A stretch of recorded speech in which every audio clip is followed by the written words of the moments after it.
안녕하세요. 저는 며칠 전 아내에게 뺨을 얻어맞으며 이혼 요구를 받은 유부남입니다. 그런데 억울하기도 하고 아니면 아내의 반응이 당연한 것 같기도 하고 답답한 마음에 욕을 왕창 먹을 각오로 사연을 보내봅니다. 저는 아내와 나이차가 무려 8살 차이가 납니다. 그래서 주변에서는 많이들 부러워했습니다. 물론 저 역시도 예쁘고 어린 아내이기에 너무 좋지만 때로는 무언가 공감할 수 없고 너무 어리고 해맑기만 한 철없는 여동생 같기도 하였습니다. 그런 아내를 화나게 만드는 단 한 가지가 있습니다. 그건 바로 장모님입니다. 지금의 장모님은 아내의 생모는 아닙니다. 장인어른께서 아내의 생모이자 첫 번째 부인과는 사별을 하셨었고 그 후로 아내와 처남을 홀로 키우셨습니다. 아내와 처남이 장가를 간 이후에 어느 날 만나는 여자가 있다며 재혼을 하고 싶다고 말씀하셨습니다. 가족들은 처음에 장인어른의 말씀에 당황하였지만 모두들 환영한다며 그분을 소개해 달라고 하였습니다. 그분이 지금의 장모님이십니다. 처음 뵙는 날의 장모님 모습을 아직도 잊지 못합니다. 장인어른보다 무려 15살이 어리고 저보다 고작 3살 많은 누나였습니다. 그리고 복장은 짧은 치마에 쫙 달라붙는 티셔츠를 입었고 진한 향수 냄새가 진동했으며 짙은 화장은 마치 화룡의 업소 여성같이 보이기도 했습니다. 소개하는 자리보다는 나이트나 클럽이 더 잘 어울릴 것 같은 모습이었습니다. 식사와 함께 대화가 오고 갔지만 다들 반응은 냉담했습니다. 아내도 처남도 이거는 아니라면서 절대 반대를 하였고 저나 처남 댁은 별말 없이 안목적 동의만 하였습니다. 장인어른은 그분의 겉모습과 달리 속은 여리고 착하다며 이해해달라고 하셨습니다. 평생을 너희의 인생을 위해서 살았는데 남은 장인어른의 인생도 지켜달라고 하셨습니다. 한동안 불화가 있었지만 결국 장인어른 뜻대로 재혼을 하시게 되었습니다. 너무나 젊은 새 엄마새 장모님에 대한 호칭도 부자연스럽고 어색했지만 그래도 장인어른이 행복해하셨기에 모두들 노력하였습니다. 그렇게 행복할 것만 같은 시간은 길지 않았습니다. 2년쯤 지나서 장인어른은 암에 걸리셨고 몇 번의 수술과 항암 치료를 하였지만 약 1년의 투병 생활 끝에 결국 돌아가시고 말았습니다.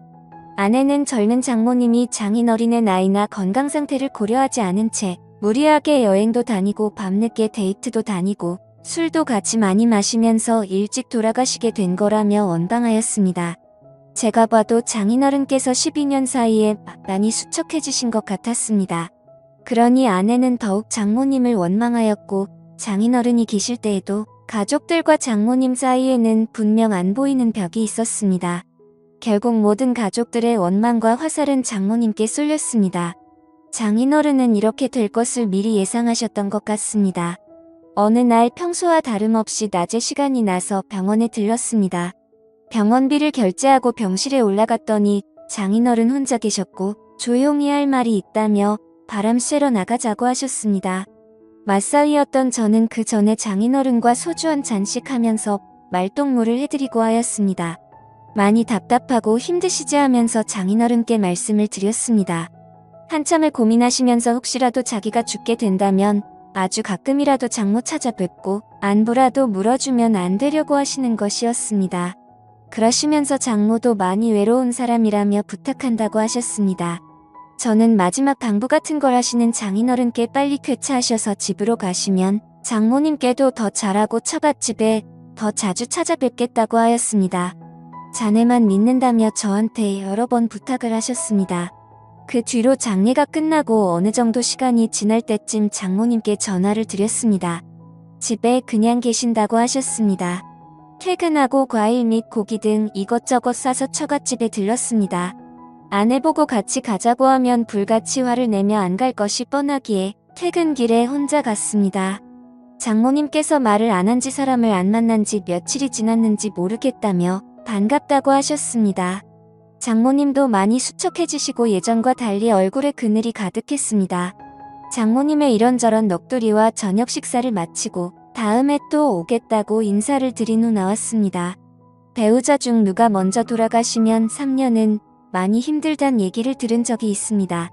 그래서인지 더 고맙다고 자주자주 놀러오라고 하시는 모습에 마음이 아팠습니다. 그날 이후 3일에 한 번씩은 꼬박꼬박 전화를 드려서 집에만 계시지 말고 친구도 만나시고 나들이도 다니시라고 말씀드렸습니다. 살 곳도 만날 사람도 없다며 그냥 집이 좋다고 하셨습니다. 그래서 정말 외출하고 싶으신데 가실 곳이 없으시면 점심때 회사 근처로 오셔서 전화 달라고 하였습니다. 언제든지 나가서 맛있는 점심 사드리겠다고 하였죠. 그 후로 가끔 오셔서 점심도 같이 먹고 카페도 가서 대화를 하였습니다. 어느 날 아내가 이런 사실을 알게 되었고 저한테 불같이 화를 내었습니다. 그래서 장인어른 부탁부터 있었던 사실을 전부 이야기해 주었습니다. 아내는 장인어른의 부탁을 무시하지 않고 들어준 것은 고맙지만 앞으로 장모님과 개인적인 연락은 하지 않았으면 좋겠다고 하였습니다. 그리고서는 장모님께 전화해서 더 이상 자기의 새엄마도 저의 장모도 아니니 연락하지 말라고 하였습니다.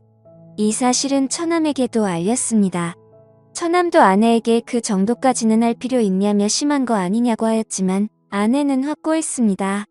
그렇게 한두 달 지났을 때 장모님께 연락이 왔습니다. 그래도 가끔은 제가 연락을 줄 거라고 생각했는데 한 번도 안 와서 서운했다며 시간 될 때 처갓집에 놀러 오라는 것이었습니다. 집에 이것저것 고장나고 교체해야 될 것은 많은데 할 줄도 모른다며 도와달라는 것이었습니다. 그래서 이번 주말에 한번 찾아뵙겠다고 말씀을 드리고 아내에게는 주말에 회사 상사분들이랑 골프 약속이 있다고 거짓말을 하고 처갓집으로 갔습니다. 장모님께서 반갑게 맞이해 주시더군요. 저는 가자마자 수도, 전구, 벽지, 보수, 문고리 등 수리 및 교체를 시작했습니다. 딴 건 몰라도 제가 뭐 고치는 손재주는 좀 있는 편이었거든요. 그 집도 아내가 어릴 때부터 살던 집이다 보니 이래저래 오래돼서 고장난 것들이 많았습니다. 점심때가 훌쩍 지나서야 모든 것이 끝났고 늦은 점심을 먹게 되었습니다. 장모님께서는 고생 많았다며 맛있는 음식과 막걸리를 주셨습니다. 한 잔, 두 잔 주시는 대로 마시다 보니 조금 취하게 되었고 소파에 쉬다가 잠이 들었습니다. 한참을 자다가 깨어보니 시간은 이미 많이 늦었고 아내에게 술자리가 길어져서 상사분들과 다 같이 2차로 가게 되었다며 내일 들어갈 것 같다고 문자를 남겼습니다. 그러고는 다시 거실 소파에서 잠을 잤습니다. 잠을 자고 있는데 무언가 소리가 들렸고 장모님 혼자서 술을 드시고 계셨습니다. 저도 옆에 앉아서 한두 잔 거들면서 장모님 말씀을 들어드리다 결국 만취하게 되었었죠. 저도 지금 생각하면 참 후회되지만 그날 술에 취해서였던 건지 실수를 저지르고 말았습니다. 그 사건 이후 장모님은 뒤탈 없이 그냥 즐기면 되는 거라고 하시면서 더 노골적으로 만남을 요구하셨습니다. 계속 거절을 하였지만 회사까지 찾아오셨습니다. 몇 번이고 다음에 찾아뵙겠다며 택시를 태워서 보내드렸지만 또 오셨습니다. 결국 처갓집을 가게 되었고 그렇게 만남을 가지게 되었습니다. 그런데 꼬리가 길면 잡히듯 내 행동이 수상해서 핸드폰을 뒤져보고 안 것인지 아내가 어떻게 안 것인지 모든 사실을 다 알게 되었습니다. 아내는 제가 처갓집에 있을 때 쳐들어왔고 장모와 머리채를 잡고 싸웠습니다. 제가 힘겹게 그 둘을 떼어놓고 아내를 차에 태워서 저희 집으로 왔습니다.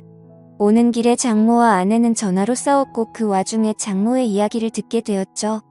아내의 태도가 너무 마음에 안 들어서 저를 일부러 꼬신 거라며 제 아내 보고 남편 관리나 잘하라는 것이었습니다. 그렇게 집에 오자마자 아내는 저를 죽도록 때렸고 이혼하자며 집에서 나가라고 하였습니다.